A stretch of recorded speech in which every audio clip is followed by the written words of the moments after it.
शरभंग ऋषि राम जी से कहते हैं, हे कृपालु, मैं ब्रह्मलोक जा रहा था।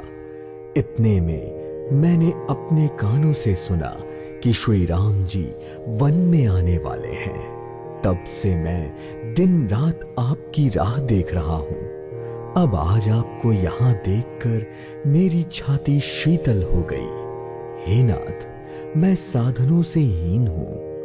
आपने अपना दीन सेवक समझकर मुझ पर बहुत कृपा की है। अब इस दीन की कृपा के लिए तब तक यहां ठहरिए जब तक मैं इस शरीर को छोड़कर आपसे मिलने के लिए अपने धाम में ना पहुंच जाऊं। और फिर योग, तप, जप और व्रत से जो भी मुनि ने अपने जीवन काल में अर्जित किया था, सब प्रभु को समर्पित करके बदले में उनसे भक्ति का वरदान ले लिया। और प्रभु की दुर्लभ भक्ति प्राप्त होते ही उन्होंने अपनी चिता रची और उस पर जाकर बैठ गए और बोले, हे सगुण रूप श्री राम जी, आप सीता जी और अपने छोटे भाई लक्ष्मण सहित मेरे हृदय में सदा ही निवास कीजिए। ऐसा कहकर उन्होंने योगाग्नि से अपने शरीर को जला लिया और श्री राम जी की कृपा से वैकुंठ लोक चले गए।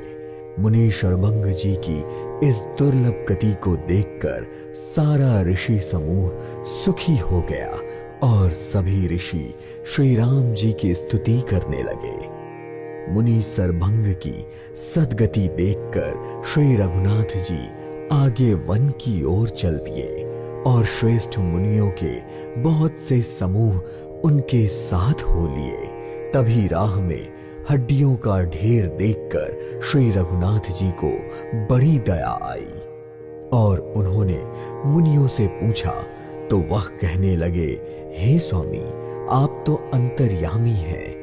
यह सब हड्डियां उन मुनियों की है जिन्हें राक्षसों ने मारकर खा डाला है।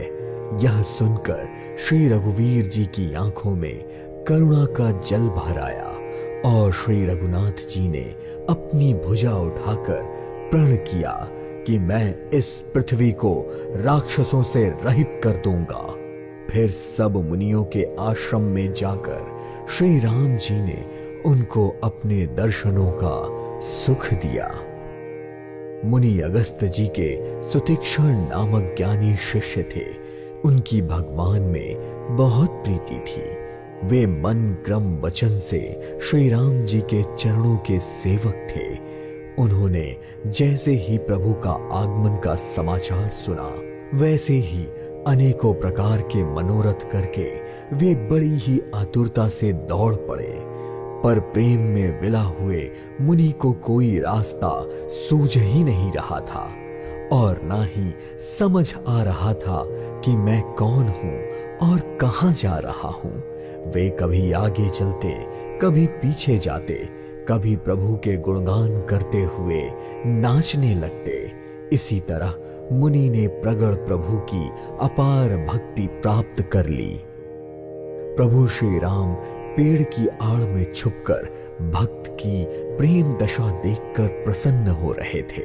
फिर श्री राम ने मुनि के पास आकर उनको बहुत प्रकार से जगाया, पर इसके बावजूद भी मुनि नहीं जागे, क्योंकि प्रभु के ध्यान में वह इतने लीन थे कि उन्हें कोई सुध बुध ही नहीं थी।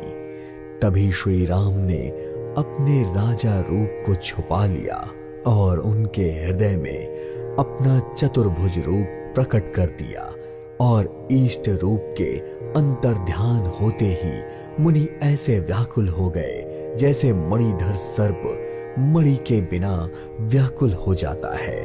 तभी मुनि ने सीता जी, लक्ष्मण जी और सुखधाम श्री राम जी को देखा तो वह प्रेम मग्न होकर लाठी की तरह गिरकर उनके चरणों में लग गए। श्री राम ने अपनी विशाल भुजाओं से उन्हें उठा लिया और बड़े प्रेम से हृदय से लगा लिया। फिर मुनि बड़े आदर के साथ उनको अपने आश्रम में ले आए और अनेकों प्रकार से उनकी पूजा की। तभी हर्षित होकर प्रभु ने कहा, हे मुनि, वर मांगो। यह सुनकर मुनि सुतीक्ष्ण ने कहा, प्रभु, मैंने तो कभी वर मांगा ही नहीं। मुझे समझ नहीं आ रहा कि मैं क्या मांगूं और क्या नहीं। इसलिए हे रघुनाथ जी, आपको जो अच्छा लगे वह वर दे दीजिए। यह सुनकर श्री राम ने कहा, तुम प्रगण भक्ति, वैराग्य और सभी गुणों के निधान हो जाओ। वर पाकर मुनि बोले, प्रभु, आपने जो वरदान दिया है वह तो मैंने पा लिया। अब मुझे जो अच्छा लगता है वह वर दीजिए। हे प्रभु, आप छोटे भाई लक्ष्मण और सीता जी सहित मेरे हृदय रूपी आकाश में चंद्रमा की भांति सदा निवास कीजिए।